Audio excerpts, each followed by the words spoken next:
sentido a tu aprendizaje? Y la pregunta más importante, ¿tiene sentido para ti? Vamos a fijarnos en el título principal. Dale sentido a tu aprendizaje.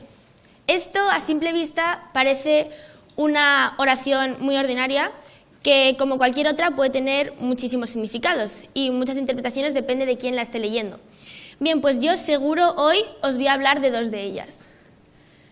La primera, sentido en sí mismo.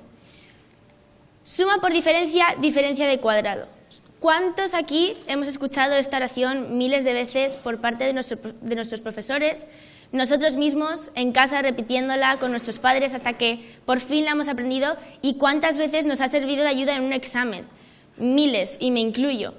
Y bueno, sentido sí, obviamente sentido tiene, porque si no, en todos nuestros exámenes de matemáticas que hemos aprobado con bastante mérito, sería una farsa y nosotros no estamos preparados para recibir tantos suspensos de una. Sin embargo, yo os quiero hablar de un sentido distinto, de un sentido más profundo. Sentido para ti, para todos vosotros. ¿Tiene algún sentido en tu vida? ¿Qué lugar ocupa el aprendizaje en tu proyecto de vida? Esta es la pregunta a la que queríamos llegar. Y con un poco de suerte, en los próximos 10 minutos conseguiremos que obtengáis una respuesta para esta pregunta. Bueno, entonces ahora cuando ya tenemos el sentido verdadero, hay que ver cómo vamos a aprender, porque cada uno es distinto y cada uno va a aprender de una manera. Aprendemos todos de manera distinta. Algunos somos más visuales, otros somos más auditivos. Y a mí he encontrado un dato muy interesante. Habría que ver la fiabilidad, porque es un poco un porcentaje general, pero en general recordamos 10% de lo que leemos, 20% de lo que escuchamos, 30% de lo que vemos, 50% de lo que vemos y oímos, 70% de lo que decimos y 90% de lo que decimos y hacemos. Es muy interesante ver que cuando hacemos algo, cuando físicamente hacemos algo y nos involucramos, vamos a interiorizar algo en general mucho mejor que si solo lo escuchamos. A esto me refiero que en una clase, por ejemplo, si estás hablando con un profesor y tú estás hablando con él, estás comunicando y a su vez estás haciendo algo, a lo mejor como hacer apuntes o explicárselo a un compañero, a lo mejor vas a entender un concepto de una manera mucho más profunda y lo vas a entender mejor. El problema es que si aprendemos de manera distinta, se tiene que evaluar de manera distinta. Y eso es lo que no hacemos. El sistema educativo no cambia la manera en la que evalúa. Nosotros estamos acostumbrados a tener notas, a lo mejor una nota de 10, una nota de 100, pero siempre es una nota. Y el problema es que la nota pasa a ser un objetivo. La nota tendría que ser un medio y para eso se ha creado. La nota nos dice si sí hemos entendido el concepto o si no. Sirve para validar o verificar lo que hemos aprendido.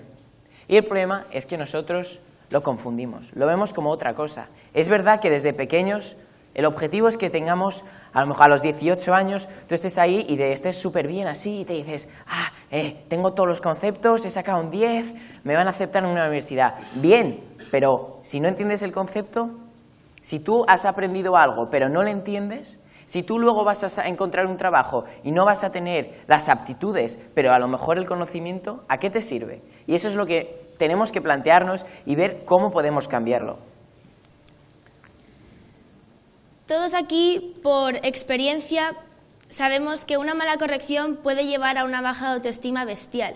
Y es por esto que creemos que la emoción juega un papel muy importante en nuestro aprendizaje, en nuestra educación, en el día a día. La emoción es un sentimiento genial. Si tú vas a clase todos los días con emoción por aprender, con emoción por escuchar al profesor, con emoción por hacer los deberes para poder debatirlos al día siguiente, entonces tienes la asignatura prácticamente ganada. La emoción puede ser causada por distintos sujetos. Uno de ellos tú mismo, es el más obvio. Si tú tienes un propósito de emocionarte por cosas simples como ir al colegio, ir a clase, eres tú el causante de tu propia emoción. Pero otro que quizás no es tan obvio es la emoción que te transmite aquel que te enseña.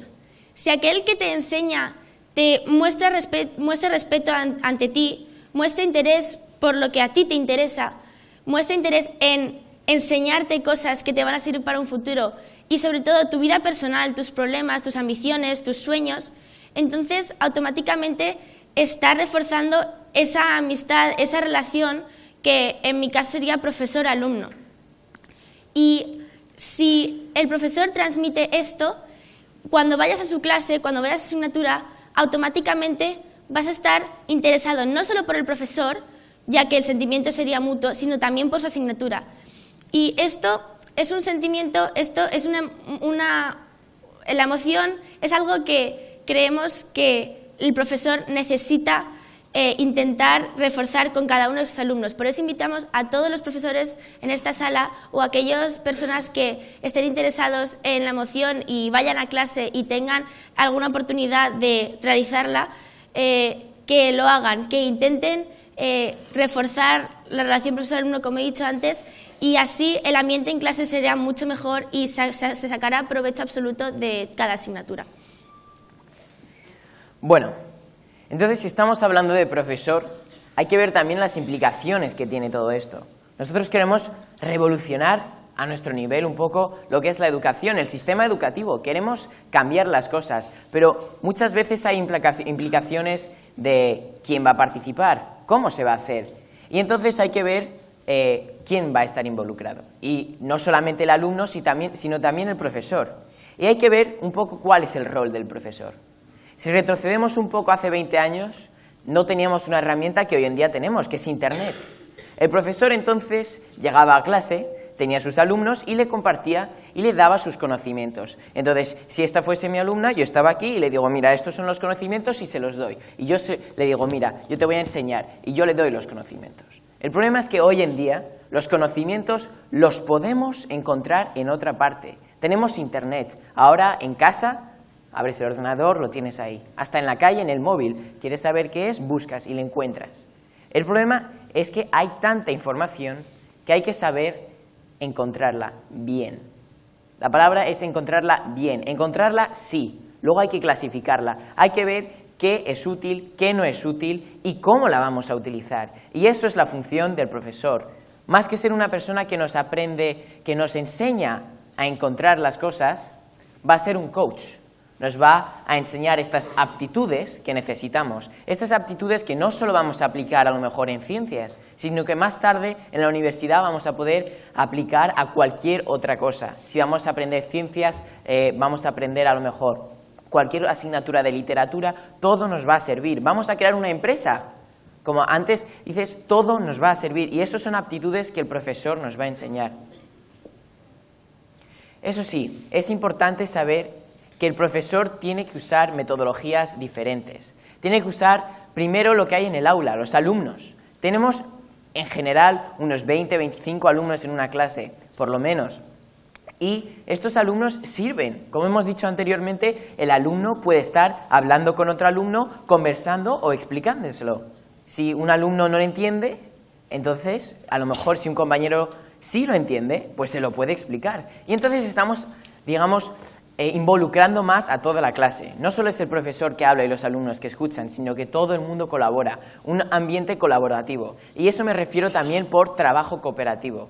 Los alumnos si trabajan juntos, si el profesor trabaja con los alumnos, si hay grupos de trabajo, todo esto va a ayudar a crear un ambiente más cercano y un ambiente donde todo el mundo participa y aprende, ¿sí o no?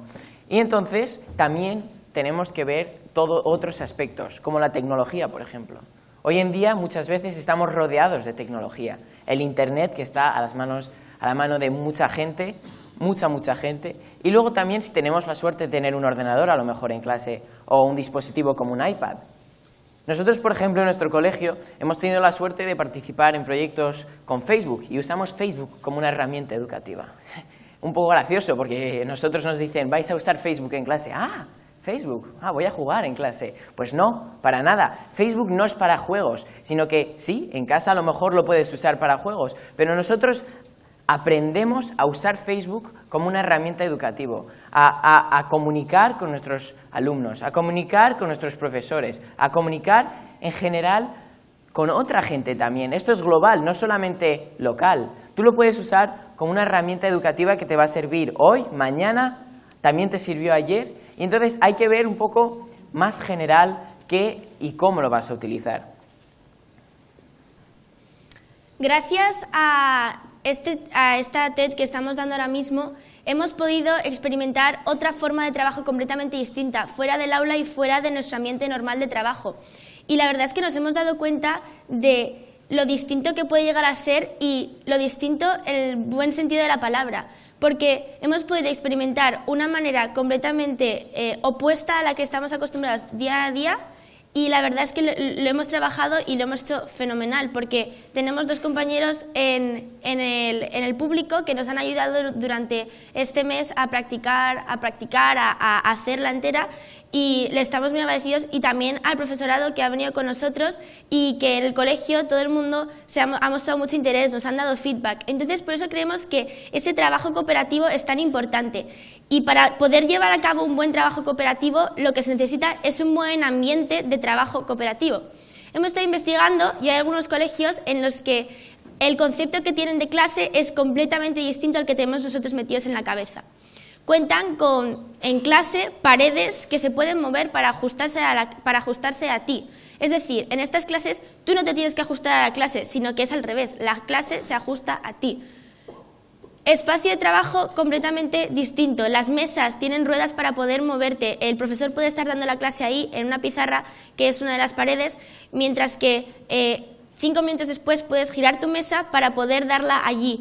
Pues esto vemos que es una herramienta muy buena para poder así sacar mayor rendimiento de la asignatura.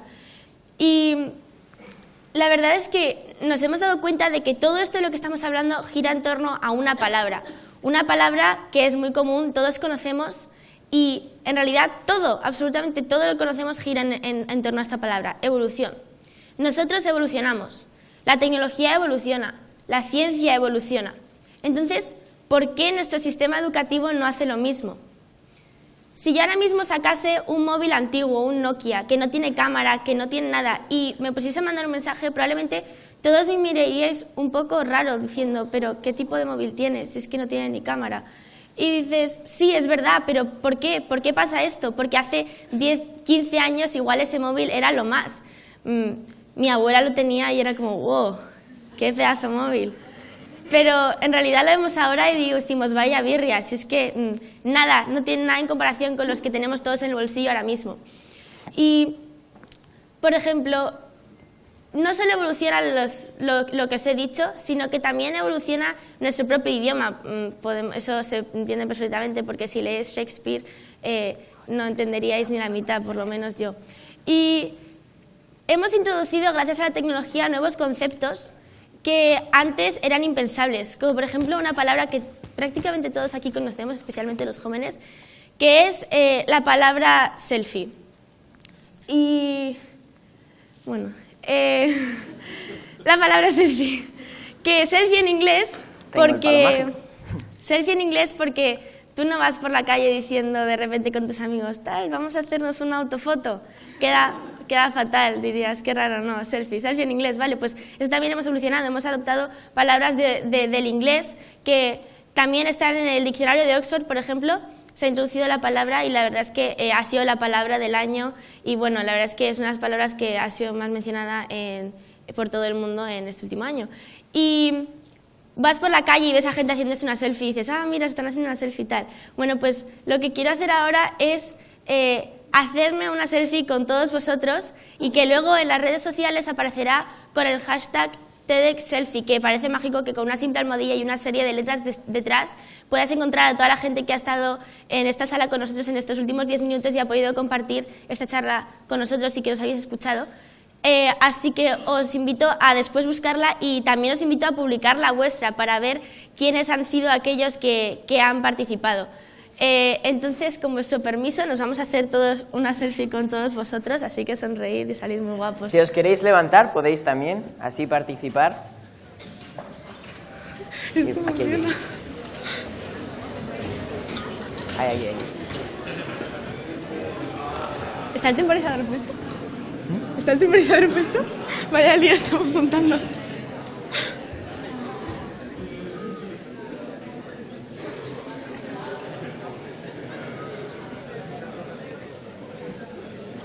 A ver, tiene temporizador, así que... 3, 2, 1...